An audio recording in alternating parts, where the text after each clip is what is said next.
अस्सलाम वालेकुम एवरीवन, उम्मीद है कि आप सब लोग खैरियत से होंगे। सर आज की क्लास में हम मजीद रेशियोज को कंटिन्यू कर लेते हैं जिसका नाम है सर डेट रेशियोज। लास्ट क्लास तक हम कवर कर चुके थे प्रॉफिटेबिलिटी रेशियो, यानी आपका user of financial statement potentially investor मैंने कहा था वो अपनी प्रॉफिटेबिलिटी को या कंपनी की प्रॉफिटेबिलिटी को असेस कर रहा था डिफरेंट टर्म्स के अंदर। पहला था आपका कि कैपिटल एम्प्लॉय जितना हुआ उस पर कितना रिटर्न है, शेयर कैपिटल या इक्विटी जितनी लगी हुई है उस पर कितना रिटर्न है, एसेट्स अगर देखूं तो एसेट के बनस्बत कितना रिटर्न है, और फिर मैंने कहा था internal assessment, profit margin, net profit margin कितना है, ये सारी चीजें। हमने कहा था ना कि ग्रॉस प्रॉफिट को सेल से डिवाइड किया था। हमने कहा था कि भाई आपका अगर जो नेट प्रॉफिट आ रहा है उसको सेल से डिवाइड किया था तो नेट प्रॉफिट मार्जिन निकल रहा था आपका। वो सारी चीजें एक प्रॉफिट को असेस करने का तरीका है।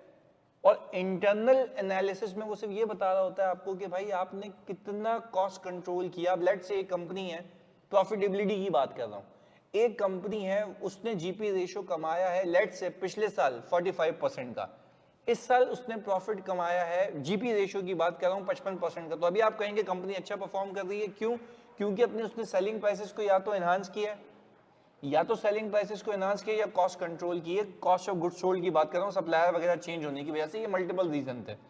फिर हम नीचे आते गए तो नीचे आते हुए पता लगा कि ऊपर 45-55 था, नीचे आते आते यहाँ पे इस साइड पे जो पिछले साल की बात कर रहा हूँ, पिछले साल ये हुआ था कि भाई आपका नेट प्रॉफिट मार्जिन था 35% का, और इस साल नेट प्रॉफिट मार्जिन है 25% का। यानी sir this is clearly indicating कि हमने इस साल सप्लायर की सोर्सिंग तो चेंज की है, बट फॉर द ईयर के अंदर हमने अपने ऑपरेटिंग एक्सपेंसेस को एनहांस कर दिया as compare to last year. तो ये उसमें लिखने के तरीके होंगे जो आपने असेस करने हैं, क्योंकि भाई जीपी से लेके नेट प्रॉफिट तक के रेशियो का डिफरेंस क्या, ऑपरेटिंग एक्सपेंसेस, अगर उस पर आपका कंट्रोल नहीं है तो आपके मार्जिन क्या होंगे, कम हो जाएंगे, एक्सपेंसेस बढ़ जाएंगे, लॉजिकल सी बात है। आए सर आज लैंडर के रेशियो देख लेते हैं कि लैंडर अपना इंटरेस्ट कैसे प्रोटेक्ट करेगा, लैंडर क्या क्या चीजें देखेगा। देखो लैंडर सबसे पहले देखता है डेट टू इक्विटी रेशियो। अब डेट टू इक्विटी रेशियो होता है कैसा, ये बता दें भाई। वो कहता है ये है कि कंपनी फाइनेंस कैसे हुई हुई है, कंपनी के अंदर डेट कितना है, कंपनी के अंदर इक्विटी कितनी है। अच्छा if I take an example, तो मैंने कहा डेट रेशियोज के अंदर हमने कहा लॉन्ग टर्म डेट हमारे पास पड़ा हुआ है कोई 40 मिलियन का, सही है जी। और हमने कहा हमारे पास शेयर कैपिटल जो मौजूद है वो हमने कहा कि भाई वो है हमारे पास ऑल टुगेदर 120, और हमारे पास रिटेन अर्निंग्स है कोई 60 की। तो हमने कहा कुल मिला के हमारे पास इक्विटी कितनी है 180। ये आ गई मेरी इक्विटी सर, ये आ गई मेरी इक्विटी। ये क्या है, मेरा डेट है। अच्छा इसको मैं एनहांस करके कर लेता हूँ कोई यहाँ पे सर 50। अच्छा अब अगर मैं आपसे कहूँ कि मुझे डेट टू इक्विटी रेशियो निकालना है, डेट टू इक्विटी, मैंने कहा कि भाई मेरा डेट है 50 का और मेरी इक्विटी है 180 की। अच्छा इक्विटी का मतलब ये है कि कंपनी में लगाया हुआ पैसा, कमाया हुआ पैसा सब कितना है, हाउ इट इज फाइनेंस, यानी जो मैंने रिटेन अर्निंग्स जो मेरे कमाए हुए पैसे वो भी कंपनी के अंदर है ना, तो कंपनी फाइनेंस कैसे हुई, चल कैसे रही है, अपने पैसे कितने, चाहे वो लगाए हुए हो या कमाए हुए हो, या लैंडर से लिए हुए कितने, दोनों चीजें यहां फॉल कर रही हैं। खैर जब मैंने इसको ये किया तो हमने कहा भाई ये रेशियो कितना आ गया 28%। इसको हम कहते हैं company is 28% geared, company is 28% geared. यानी वो कह रहा है कि भाई अगर आपके पास, यानी ये जो है आपका 180 है ना, तो वो कह रहा है कि भाई आपके पास रेशियो क्या बन रहा है, अगर आपके पास 1 रुपए की इक्विटी है तो आपके पास 0.8 का, यानी ये 0.8 ही हो गया ना, 0.28 का आपका डेट है। यानी वो कहना ये चाह रहा है कि कंपनी इस तरीके से फाइनेंस हुई हुई है कि आपके पास डेट का रेशियो 28% है और जो इक्विटी है वो रिमेनिंग है। यानी देखो ये इक्विटी का परसेंटेज है, अगेन रिपीट कर रहा हूं, दिस इज, ये है as a percentage of equity. ये एक तरीका है अपनी लेवरेजिंग देखने का कि कंपनी गेयर्ड कितनी है, गेयर्ड का मतलब है डेट फाइनेंस कितनी है। अगर मैं अल्फाज यूज करूं आगे जाके या मार्केट में आप कभी सुने कि company is highly geared, highly geared का मतलब है कि भाई उसने डेट ज्यादा लिया हुआ है। ये रेशियो आपको बच्चों ये बता रहा है, अगेन रिपीट कर रहा हूं, ये रेशियो आपको ये बता रहा है कि अगर मेरी ₹1 की इक्विटी है, प्लीज सुनना यार बच्चों, अगर वो कह रहा है कि भाई मेरी ₹1 की इक्विटी है तो ₹1 की मद में मैंने कहा जो मेरे पास 28% है, 0.28 मेरा डेट है, 0.28 पर as compare to your equity as a percentage of equity. अब इसका एक और फॉर्मूला है, वो कहता है आप जो है डेट टू इक्विटी रेशियो या गियरिंग रेशियो ऐसे भी निकाल सकते हो, ये गियरिंग रेशियो भी कहलाता है, कि आप नीचे टोटल कैपिटल एम्प्लॉयड रख दें। क्या रख दें भाई? Total capital employed. जैसे टोटल कैपिटल एम्प्लॉयड का मतलब है कि डेट प्लस इक्विटी दोनों, और ऊपर रख दें सिर्फ डेट।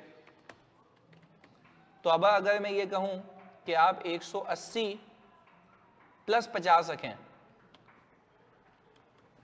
और एक ये रख दें भाई 50, तो आपने कहा कि 50 को आपने डिवाइड किया 230 से, तो ये 22% आ गया। अच्छा, अब ये रेशियो क्या बता रहा है? ये भी गियरिंग रेशियो है, पर वो कह रहा है कि डेट और इक्विटी को मिला दूं तो डेट और इक्विटी पूरी फाइनेंसिंग के मुकाबले में डेट कितना है? 22%, और इक्विटी से कंपेयर करूं तो कितना है? 28%। तो ये सिर्फ कंपैरिजन का तरीका है, अगेन बता रहा हूं ये कंपैरिजन का तरीका है, फिर से रिपीट कर देता हूं। डेट है 50 का, इक्विटी है 180 की। एक तरीका गियरिंग देखने का, लेवरेजिंग देखने का कि भाई मैं कितना डेट फाइनेंस हूं, कितना परसेंट कंपनी में डेट है एज कंपेयर टू इक्विटी। तो सिर्फ आप नीचे इक्विटी रखेंगे, ऊपर डेट रख देंगे, आपके पास आ जाएगा कंपनी इज 28% गियर्ड। एक तो ये तरीका हो गया। दूसरा तरीका ये है कि टोटल कैपिटल एम्प्लॉयड से मैच करो। टोटल कैपिटल एम्प्लॉयड का मतलब है कंपनी में लगाया हुआ तमाम पैसे में डेट कितना है। ऊपर क्या बताया था मैंने? इक्विटी के कंपैरिजन में डेट कितना है, इक्विटी के कंपैरिजन में डेट कितना है। यहां पे क्या कह रहा हूं कि टोटल लगाए हुए पैसे में से डेट कितना है, दोनों में फर्क है। बात क्लियर है? अच्छा, यानी सर अब ये बात समझ आ रही है, दोनों के असेसमेंट का एक तरीका है। यानी ये वाला रेशियो जो मैंने दूसरा रेशियो निकाला वो ये बता रहा है कि टोटल कैपिटल एम्प्लॉय, कंपनी में जो टोटल पैसा लगा हुआ है, जो कंपनी में टोटल पैसा लगा हुआ है, फिर मैं उसको 100% कंसिडर कर रहा हूं और उसके मुकाबले में देख रहा हूं कि डेट कितना है। क्योंकि मैं कह रहा हूं ना, टोटल कैपिटल एम्प्लॉयड की मद में, टोटल कैपिटल एम्प्लॉयड की मद में जो एम्प्लॉयड डेट है वो कितना है। ऊपर क्या देख रहा हूं कि भाई जो टोटल सिर्फ कैपिटल लगा हुआ है, सिर्फ इक्विटी लगी हुई है, इक्विटी के मद में डेट कितना है, नहीं इक्विटी के कंपैरिजन में डेट कितना है। तो दोनों को बस असेस करने का अलग अलग तरीका है, इससे ज्यादा कुछ भी नहीं है। सही है जी? तो कुछ लोग वो भी यूज करते हैं, कुछ लोग ये भी, यानी कुछ बैंक बोलते हैं भाई ऐसे देखो, कुछ बैंक बोलते हैं ऐसे देखो। पर डेट टू इक्विटी रेशियो कहलाता है ये गियरिंग रेशियो। खैर आगे लेके चलते हैं इसको। हमने कहा सर डेट रेशियोज के अंदर आपको देखो gearing, debt to equity ratio दिया हुआ है। उसने कहा लॉन्ग टर्म डेट को डिवाइड कर सकते हैं शेयर कैपिटल या रिजर्व से, और आप कर ये सकते हैं कि लॉन्ग टर्म डेट को डिवाइड कर दें share capital and reserve plus long term date, जैसे मैंने कहा कैपिटल एम्प्लॉयड। ये दोनों को देखने का तरीका ही नजरिया, दैट्स इट। यानी डेट टू इक्विटी देख लो, क्या इक्विटी के कंपैरिजन में, इक्विटी के कंपैरिजन में डेट कितना है। यहां पे हम क्या देख रहे हैं दूसरे वाले रेशियो में, अगेन कैपिटल एम्प्लॉयड के मद में डेट कितना है, बस ये फर्क है। आगे ये बताता है कि कंपनी की फॉर्मेशन में डेट कितना है, इक्विटी कितनी है, मैंने आपसे जिक्र किया। एक बात बताओ, जिस कंपनी का ये रेशियो ज्यादा होगा वो लैंडर के पर्सपेक्टिव से ज्यादा रिस्की होगी। क्यों? क्योंकि उसको अपने पैसे ना मिलने के खदशे ज्यादा होंगे, क्योंकि वो बोलेगा पहले वो बाकाया जो मेरे लैंडर्स होंगे इस कंपनी के, उसकी पूरत करेगा या मुझे पैसे देगा। और ऑलरेडी इस कंपनी के एसेट्स गिरवी रखे हुए होंगे, तो जितनी ज्यादा लेवरेज कंपनी होती है उतनी ज्यादा रिस्की भी होती है, क्योंकि बैंक कोई ऐसे मतलब नानी का पुत्र तो नहीं है ऐसे ही जाके आपको लोन दे देगा, आपके एसेट्स गिरवी रखे हुएगा। तो ऊपर जो एसेट्स आ रहे होंगे आपके, ये लायबिलिटी उसी से बैक हुई हुई होगी। कल को अगर ये जो कंपनी है डिफॉल्ट कर जाए तो ये सबसे पहले एसेट्स बेच के क्या सेट ऑफ की जाएगी, लायबिलिटी। फिर जो कुछ बच जाएगा वो शेयर होल्डर्स को मिलेगा। तो तभी कहते हैं हाईली गेड company means highly risky company. ये देखो क्या लिखा हुआ है मैंने, हाईली गेड कंपनी के लोन ज्यादा है और शेयर होल्डर्स इक्विटी कम है। लो गेड का मतलब आपको होगा कंपनी के शेयर होल्डर इक्विटी ज्यादा है और लोन कम है, उल्टा हो जाएगा। देखो लो गेड का मतलब क्या है, इक्विटी ज्यादा डेट कम। हाईली गेड का मतलब क्या है, डेट ज्यादा इक्विटी कम। ये सारे जार्गन हैं। आपको अगर डेटा दिया हुआ है, आपने रेशियोज निकालना है, तो आप ये भी लिख सकते हैं उसमें company A is highly geared as compare to company B because its debt to equity ratio is this.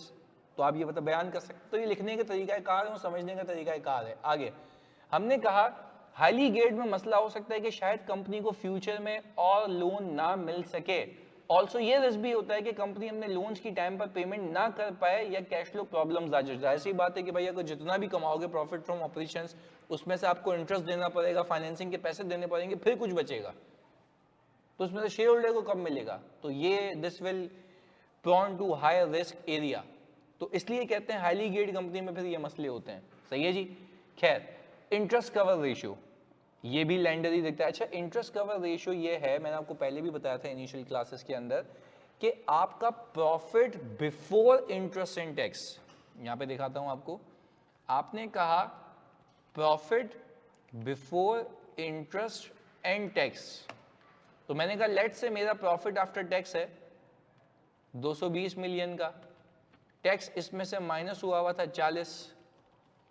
सही है, तो मेरा प्रॉफिट बिफोर टैक्स क्या रहा होगा?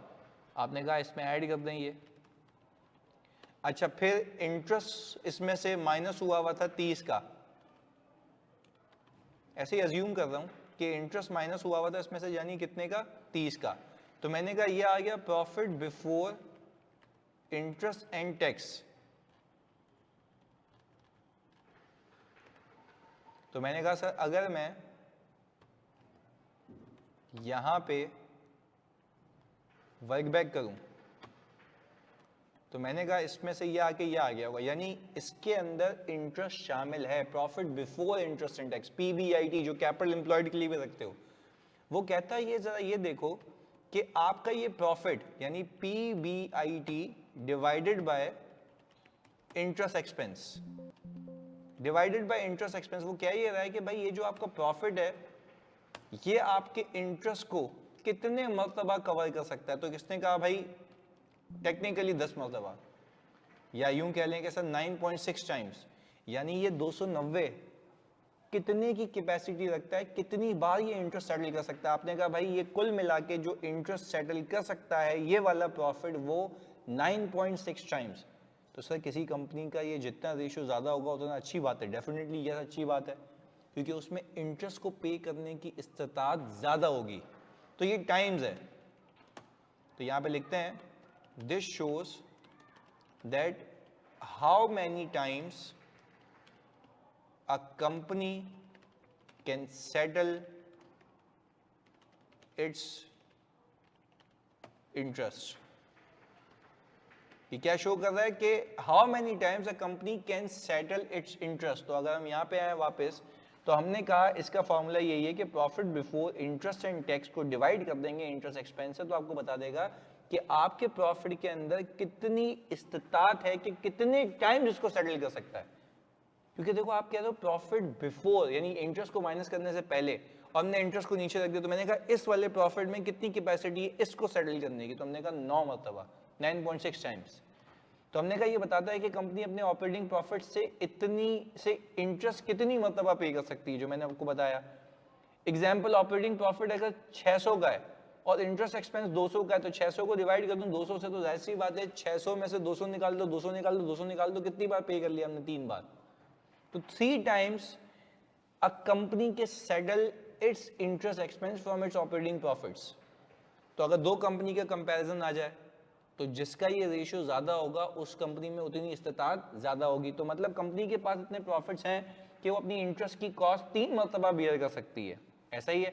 तो सर ये था आपके डेट रेशियो, जिसके अंदर हमने गियरिंग रेशियो की बात की, जिसके अंदर हमने इंटरेस्ट कवर की बात की। तो किसी मतलब सवाल के अंदर अगर ये रेशियोज आ जाएं तो आपने ऐसे निकालने होंगे, फिर लेवरेजिंग पे बात करनी होगी कि अगर मैं आपको सवाल दे दूं, मैं बोलूं कौन सी कंपनी ज्यादा गियर्ड है, तो आपने फिर गियरिंग रेशियो निकालना होगा। वो बोलेगा नहीं गियरिंग रेशियो निकाल के, तो बोलेगा कौन सी कंपनी ज्यादा रिस्की है, ज्यादा गियर्ड है, तो वो आप ऐसे निकाल लेंगे। और कंसिडरिंग किस कंपनी को लोन देना चाहिए, कंसिडरिंग एग्जिस्टिंग हालात वाकया, तो फिर आपने कंक्लूड करना होगा। और कंक्लूड तब कर पाओगे जब सोचने की तमीज़ और तहजीब होगी। जज़ाकल्लाह।